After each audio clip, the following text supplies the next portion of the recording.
આ કમાડ ખોલું તો એજી કાયમી મારો બેઠો થઈ જાતો બાપુ એ કમાડ ખોલું તો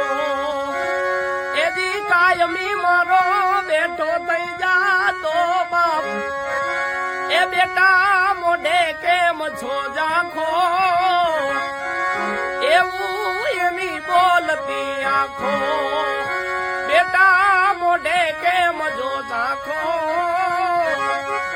એવું એની બોલતી આખો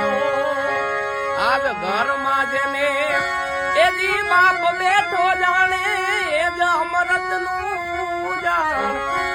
એ ખાલી એનો એક ખોખારો એના